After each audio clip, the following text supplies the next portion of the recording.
Before the Fellowship was the greatest story you've never heard. I'm Cameron. I'm Dan. I'm Greg. Join us as we read and react to the Silmarillion by J.R.R. Tolkien. Last time, we continued Chapter 19. Beren and Luthien reached the gate of Angband, which is guarded by Carcharoth, a terrible werewolf raised by Morgoth himself. Luthien put Carcharoth to sleep, and they made their way into the throne room of Morgoth. Morgoth lusted after her. And wait, is it Carcharoth? Okay, that's correct. That's correct. Because I was thinking if it's a soft Carcharoth, and then when I got to Morgoth, I imagined it was Morjoth. Morjosh. Oh. Morgoth lusted after her, and Luthien took advantage of this moment to cast her cloak over him and set on him a powerful dream. His iron crown fell off, and Beren cut one of the Silmarills free. He attempted to take another, but his knife broke and awakened Morgoth. Beren and Luthien fled and encountered Carcharoth outside the gate. Beren attempted to ward him off with the Silmarill, but Carcharoth bit off his hand with the Silmarill and fled. Beren was near death when Thorondor and the eagles came and bore Beren and Luthien to Gondolin. Luthien and Huan slowly healed Beren. Dark times fell upon Doriath, with Luthien absent. Thingol heard rumor that Finrod and Beren were dead, and that Luthien was to be wed to Celegorm. He was enraged and sent out spies, even thinking to make war against Nargothrond. But he learned that Celegorm and Curufin had been banished from there. Carcharoth, with the Silmarill still inside him, broke through the girdle of Melian and terrorized Doriath. Today we continue Chapter 19, beginning on page 184 of the second edition. Even in that dark hour, Beren and Luthien returned, hastening from the west. And the news of their coming went before them like a sound of music borne by the wind into dark houses where men sit sorrowful. They came at last to the gates of Menegroth, and a great host followed them. Then Beren led Luthien before the throne of Thingol, her father. And he looked in wonder upon Beren, whom he had thought dead. But he loved him not, because of the woes that he had brought upon Doriath. But Beren knelt before him and said, I return according to my word. I am come now to claim my own. And Thingol answered, What of your quest and of your vow? But Beren said, It is fulfilled. Even now a Silmarill is in my hand. Then Thingol said, Show it to me. And Beren put forth his left hand, slowly opening its fingers, but it was empty. Then he held up his right arm, and from that hour he named himself Camlost, the empty-handed. Then Thingol's mood was softened, and Beren sat before his throne upon the left, and Luthien upon the right. And they told all the tale of the quest, while all there listened and were filled with amazement. And it seemed to Thingol that this man was unlike all other mortal men, and among the great in Arda, and the love of Luthien a thing new and strange. And he perceived that their doom might not be withstood by any power of the world. Therefore, at the last he yielded his will, and Beren took the hand of Luthien before the throne of her father. But now a shadow fell upon the joy of Doriath at the return of Luthien the Fair.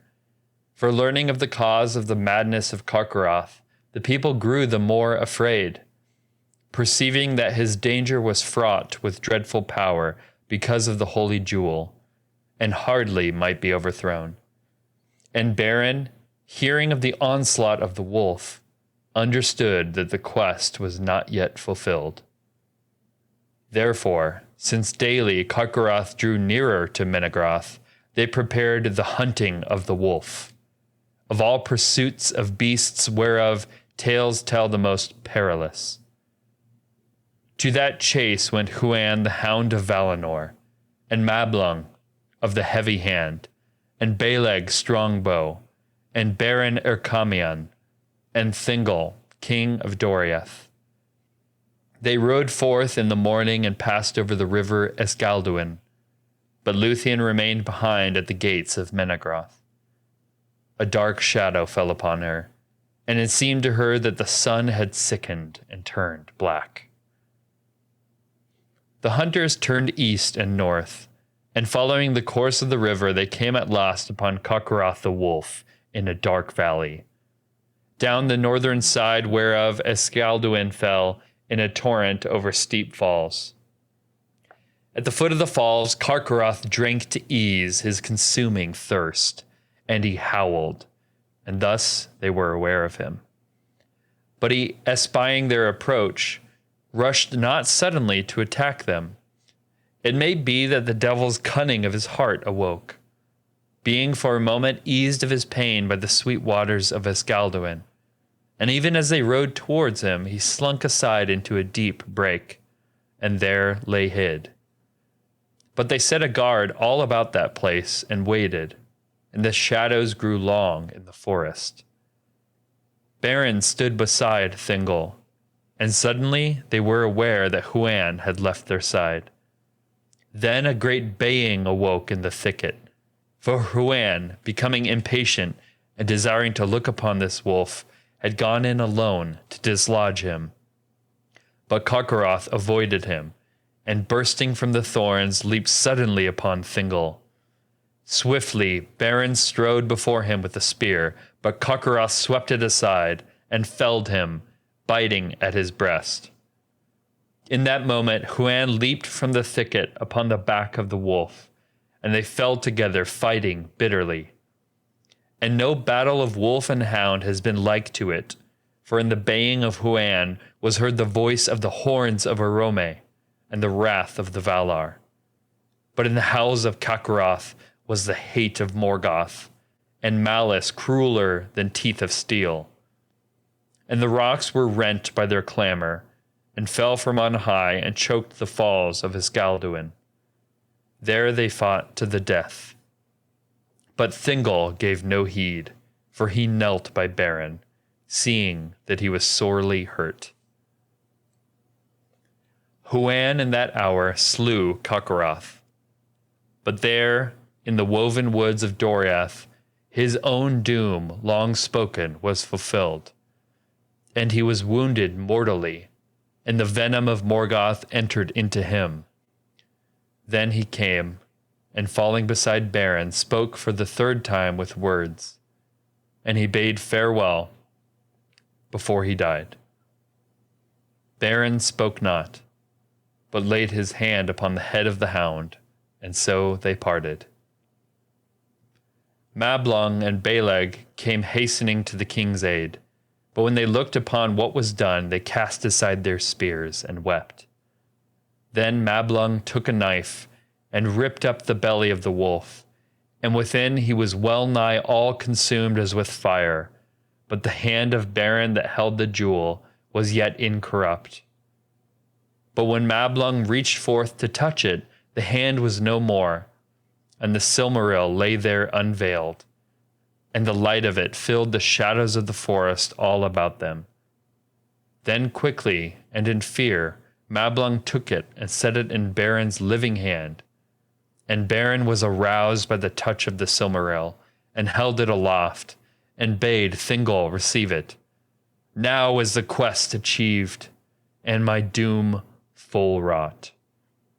And he spoke no more. They bore back Beren Camlost, son of Barahir, upon a bier of branches, with Huan the wolfhound at his side, and night fell ere they returned to Menegroth. At the feet of Hirelorn, the great beech, Luthien met them walking slow, and some bore torches beside the bier. There she set her arms about Beren, and kissed him, and bidding him await her beyond the western sea. And he looked upon her eyes ere the spirit left him, But the starlight was quenched, and darkness had fallen even upon Luthien to Nuviel. Thus ended the quest of the Silmarill. But the lay of Luthien, released from bondage, does not end. For the spirit of Beren at her bidding tarried in the halls of Mandos, unwilling to leave the world, until Luthien came to say her last farewell upon the dim shores of the outer sea, whence men that die set out never to return. But the spirit of Luthien fell down into darkness, and at the last it fled, and her body lay like a flower that is suddenly cut off, and lies for a while unwithered on the grass. Then a winter, as it were the hoar age of mortal men, fell upon Thingol. But Luthien came to the halls of Mandos, where are the appointed places of the Eldali, beyond the mansions of the west, upon the confines of the world.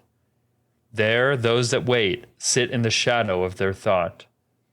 But her beauty was more than their beauty, and her sorrow deeper than their sorrows, and she knelt before Mandos and sang to him. The song of Luthien before Mandos was the song most fair that ever in words was woven, and the song most sorrowful that ever the world shall hear. Unchanged, imperishable, it is sung still in Valinor beyond the hearing of the world, and listening the Valar are grieved. For Luthien wove two themes of words, of the sorrow of the Eldar and the grief of men, of the two kindreds that were made by Iluvatar to dwell in Arda, the kingdom of earth amid the innumerable stars. And as she knelt before him, her tears fell upon his feet, like rain upon the stones, and Mandos was moved to pity, who never before was so moved, nor has been since. Therefore he summoned Beren, and even as Luthien had spoken in the hour of his death, they met again beyond the western sea. But Mandos had no power to withhold the spirits of men that were dead within the confines of the world, after their time of waiting, nor could he change the fates of the children of Iluvatar. He went therefore to Manwë, lord of the Valar, who governed the world under the hand of Iluvatar, and Manwë sought counsel in his inmost thought, where the will of Iluvatar was revealed. These were the choices that he gave to Luthien. Because of her labors and her sorrow, she should be released from Mandos and go to Valimar, there to dwell until the world's end among the Valar, forgetting all griefs that her life had known. Thither Beren could not come, for it was not permitted to the Valar to withhold death from him, which is the gift of Iluvatar to men. But the other choice was this, that she might return to Middle-earth and take with her Beren, there to dwell again, but without certitude of life or joy. Then she would become mortal and subject to second death, even as he. And ere long she would leave the world forever, and her beauty become only a memory and song. This doom she chose, forsaking the blessed realm, and putting aside all claim to kinship with those that dwell there, that thus whatever grief might lie in wait, the fates of Beren and Luthien might be joined, and their paths lead together beyond the confines of the world. So it was that alone of the Eldali she has died indeed, and left the world long ago. Yet in her choice the two kindreds have been joined, and she is the forerunner of many in whom the Eldar see yet, though all the world is changed, the likeness of Luthien the Beloved, whom they have lost.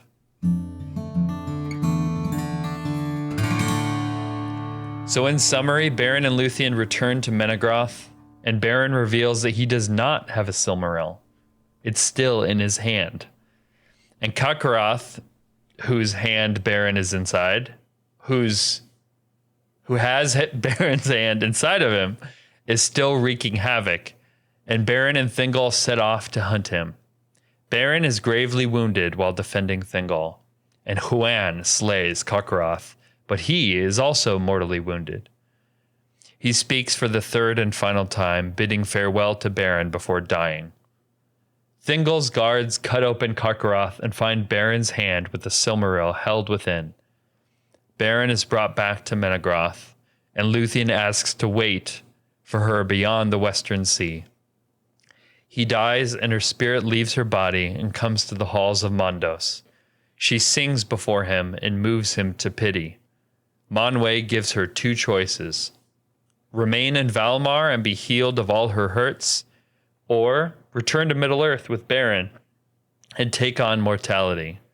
She chooses the latter, and through this choice, the two kindreds are joined. Yeah, I feel like we just came to like a conclusive moment in the Silmarillion. Just like so many threads coming together, and yeah, a sense of catharsis and conclusion here. What did you guys think? Yeah, totally. Yeah, especially everything's, I mean, it's named the Silmarillion. It's the story of the Silmarils. And like there's finally been this small victory for men and elves in reclaiming it. One of them. And then just the finality of Beren and Luthien's part of the story. I think there's something about that too. I don't know. I maybe I'm jumping ahead here, but one of the parts that I really appreciated in this text was right near the end, that last bit when Manwë gives her the choice to stay in Valimar or to return to Middle-earth as a mortal. And I was thinking, well, okay, so it says this doom she chose, forsaking the blessed realm. But I think in some ways, I don't want to diminish her choice, but I think in some ways the blessed realm, it's not some utopia. Like Morgoth and Ungoliant laid waste to it at one point, and so it's not like things would be perfect there. It's not incorruptible, maybe. Exactly. But she does, but what Manwë does say is that if you do return to Middle-earth, you will dwell there, but without certitude of life or joy. And I think that part really stands out to me, because I think that's kind of all of our lives. That's like part of the gift of Iluvatar to men.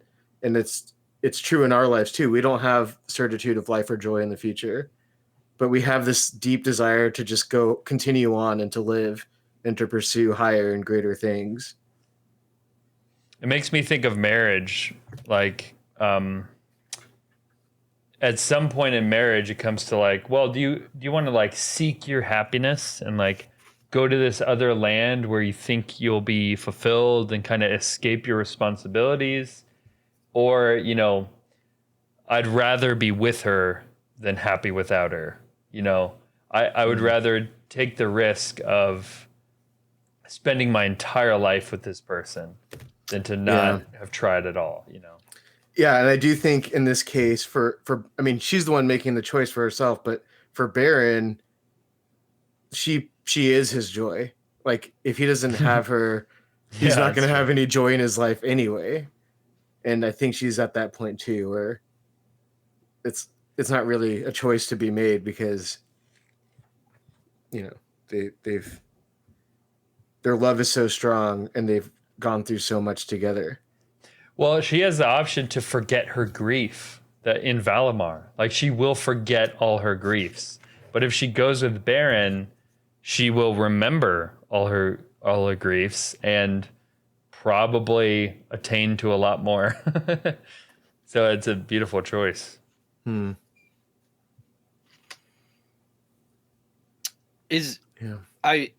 Yes, I mean, he's a man, so he's going to die. Even if he just died of natural age related things, he's going to die a long time before her. It's an intense choice. His fate though is, I mean, he's missing a hand rather. This last fight, did he get wounded in this last fight? Mm-hmm. Yeah, almost almost mortally wounded. Yeah, is it not? No, he does eventually die from his wounds. That's right. Yeah. From Good point. Carcharoth. Yeah. So wait, where is that? Where's that part where it says it? I'm trying to find it. It's when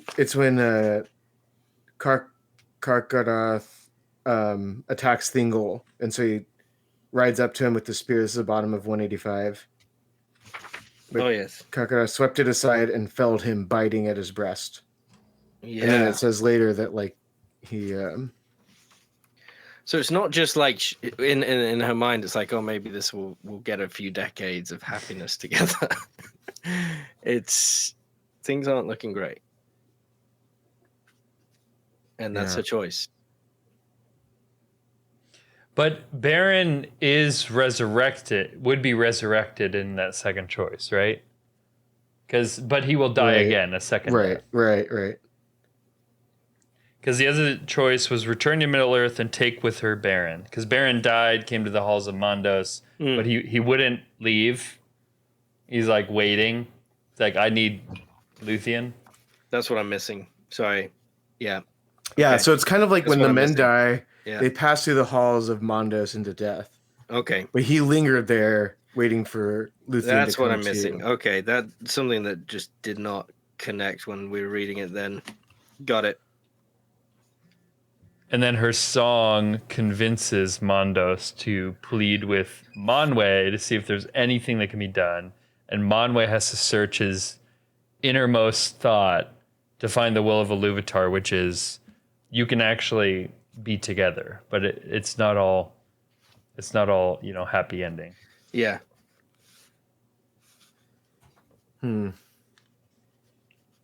That's what I was missing. There's definitely a somber tone to the end of this. Mhm. There's something beautiful about it, but it's not like they lived happily ever after, you know.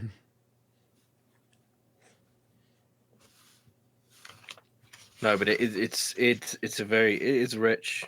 It's a great story. Speaking of Luthien's song, I love how he just describes what it's about. He doesn't give us any of the song, and it's still amazing. I'm glad I didn't have to sing, and because Dan did such a good job, and I'm also glad that Huan didn't say any words because Dan did such a good job. So it was like Huan said his last words, and I was like, yes, there's no words. Luthien sings a song. Yes, there's no lyrics. I like reading descriptions. That's what I'm all about. Listen to the description of the song. She wove two themes of words of the sorrow of the Eldar and the grief of men, of the two kindreds that were made by Iluvatar to dwell in Arda, the kingdom of earth amid the innumerable stars. And this to me captures, gosh, I wonder if this is a connection to the music of the Ainur too, because That's what I was thinking. this captures like the story of men and elves. It's just sorrow and grief for the most part. Yeah. And she weaves them together like another theme. Yeah. Like a mashup. Yep. It's like this version I've heard where it's like It's a remix. E40's Tell Me When to Go with Come On Eileen. It's really good. Yeah, I think there was a song in Titanic that was really sad. Was there? Oh, Yeah. that's another My mashup Heart I Will Go like. On. It's My Heart Will Go On with what's that one by Hillsong? The one by Hillsong. Hosanna. Yeah, that's the one by Hillsong. Oh, really? Hosanna and My Heart Will Go On makes a great mashup. Oh, so you sing one part of the song and then you jump to another part of the other song? Okay, interesting. Yeah. It resolves into Hosanna, Yeah. right? Oh, Yeah, it's really okay. good. Yeah. Nice. That's good. You guys are smart. That must be exactly what Luthien's song was like. Yeah. Which of those is elves, Titanic or Hillsong? Good question. Titanic. Okay, yeah. Definitely. The elves Celine. are like Rose's Canadians. family, like the high class society. They look down on all the men at the bottom deck. And Jax and his buddy are like the men. who like come and they're not supposed to really be there, and they weren't there first. But it's about these two love stories. It was the original Beren and Luthien story, I think. Yeah, I think you're right. Yeah, inspired Tolkien.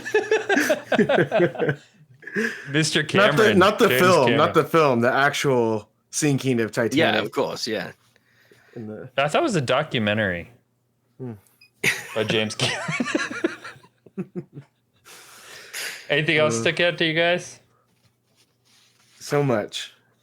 I love that Baron's hand is incorrupt inside Carcharoth's stomach. But then it dissolves or something. Right? Yeah, Like, it's I wonder if it's because of the away. Silmaril. It's like gripping the Silmaril, Yeah. so it just stays intact. And then Yeah. as soon as it's removed, it just dissolves into nothingness. I think I imagined it like how Sauron's hand dissolves after it gets chopped off. Oh yeah. This The ring. is okay. I'm gonna anger some people here, but this is such a Catholic thing from Tolkien, the incorruptible relic. Oh yeah. You know, Totally. like our obsession with body parts and like of saints and stuff. And Yeah. I've never seen an incorruptible saint, but I've heard that a lot of them, it's like, it's a little corrupted, or it looks kind of waxy. Yeah. There are some more solid instances than others for sure. Yeah. Or Yeah, there's saints like Charbel who oozed like a liquid for like a decade or something. He oozed like an oil. I've been doing that for like Yeah. He destroyed. So this is the strange thing about him is he destroyed several wooden caskets. really. Like, they Because the kept oil having that was to coming replace out of them his 'cause they body? just kept rotting around him, but he remained like. Was it fresh. olive oil, I don't know what it was, but perfume? I don't know what it was. Obviously. Yeah, that's weird. Who's that Ooze guy from Power Rangers? Mr. Ooze or something? What's his name? I think that's Big right. bad? Yeah. From the movie. From the Yeah. movie. Yeah. I Dr. think that's right. Ooze or something? I confess, and please don't hurt me to our listeners at home. I've not watched the Power Rangers movie. I'm but sorry. you've read the for book. letting everyone down. Yeah.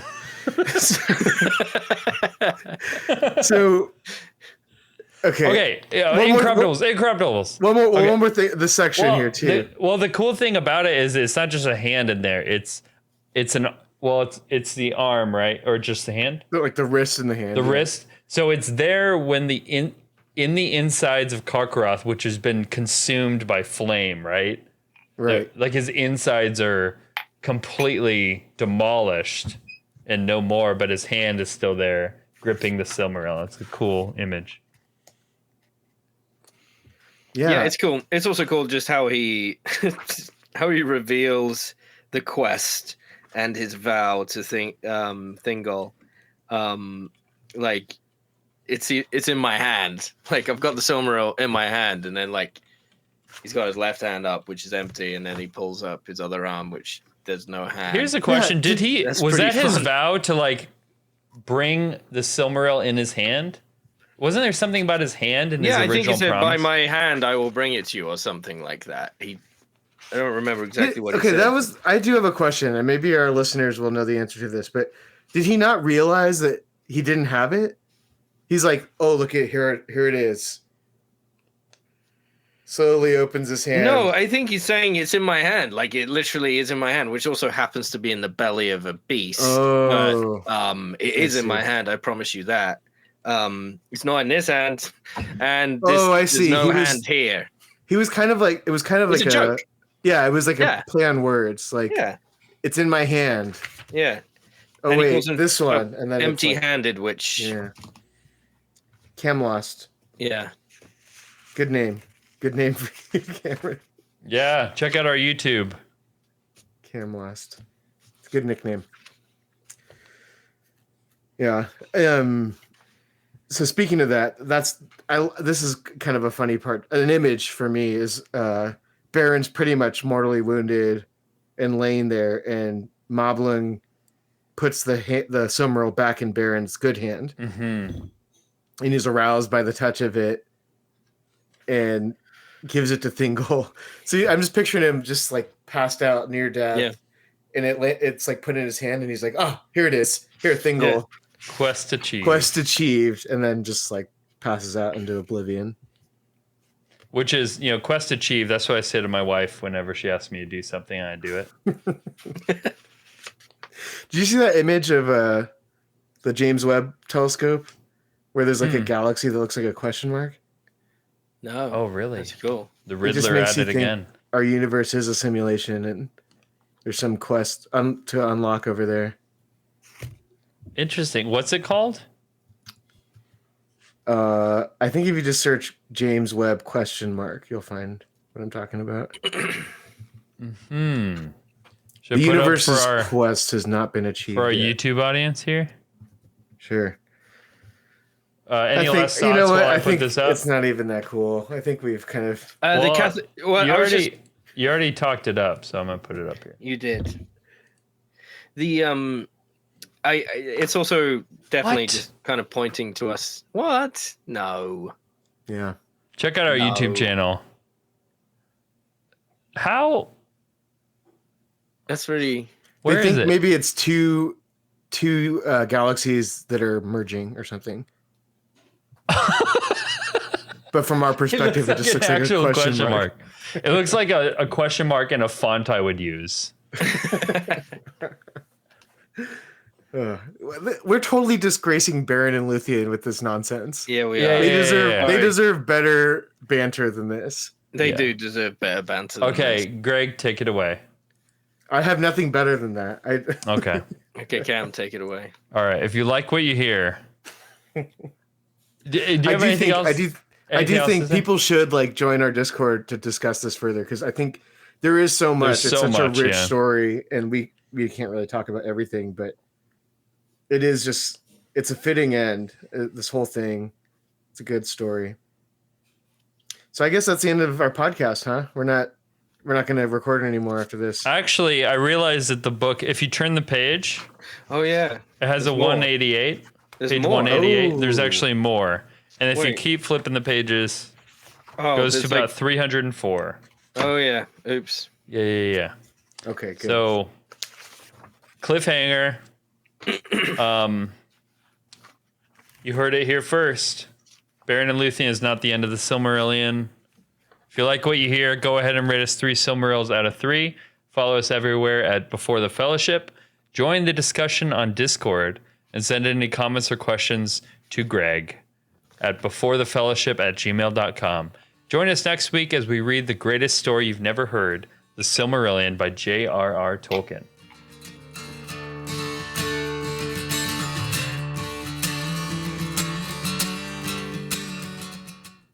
Before...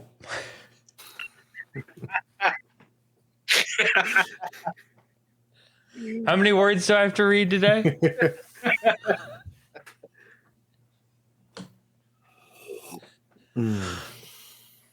How do you pronounce that word? Before. Tolkien has some weird B4. words. It's like B and then the number 4. Oh, like before tide. No.